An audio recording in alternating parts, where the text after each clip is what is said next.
Hello students, dictation 5 second बाद शुरू होगा।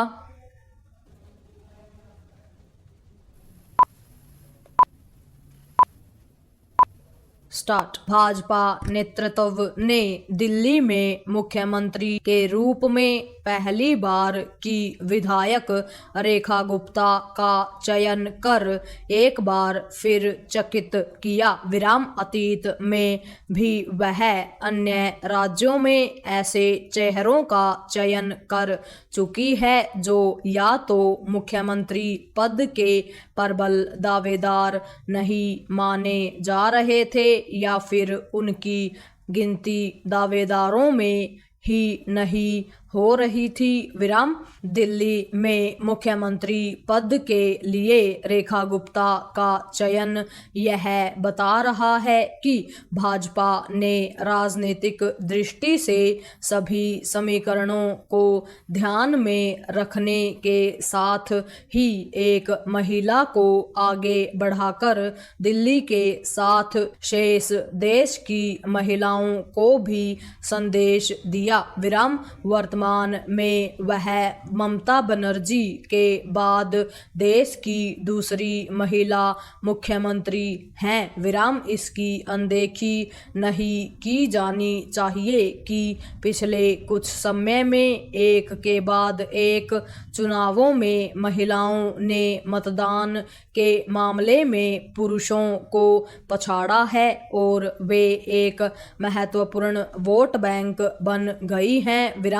दिल्ली की चौथी महिला मुख्यमंत्री के रूप में रेखा गुप्ता के चयन ने यह भी नए सिरे से रेखांकित किया कि भाजपा में कोई भी नेता शीर्ष पद पर पहुंच सकता है। इस संदेश का इसलिए विशेष महत्व है क्योंकि अन्य राजनीतिक दल ऐसा कोई संदेश देने में नाकाम है। पैरा मुख्यमंत्री के रूप में रेखा गुप्ता की शपथ के साथ ही 27 वर्षों बाद दिल्ली में भी भाजपा की सरकार पदासीन हो गई।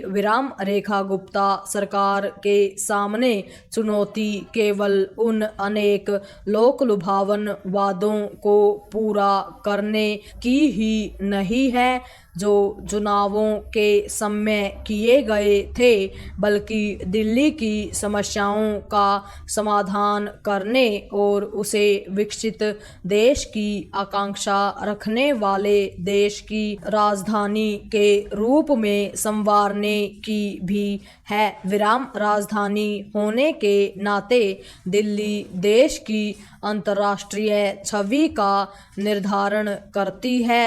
निसंदेह रेखा गुप्ता के पास संगठन का अनुभव है और उन्हें थोड़ा बहुत प्रशासनिक अनुभव भी है, लेकिन उनके समक्ष चुनौतियां कम नहीं। चुनौतियां इसलिए अधिक दिख रही हैं क्योंकि पिछले 10-12 वर्षों में दिल्ली अनेक गंभीर समस्याओं से घिरी है। राजधानी होने के बाद भी उसके कुछ इलाके अविकसित इलाकों जैसे हैं। यह अजीब है कि देश की राजधानी के कुछ क्षेत्रों में पाइपलाइन से पेयजल नहीं पहुंचता।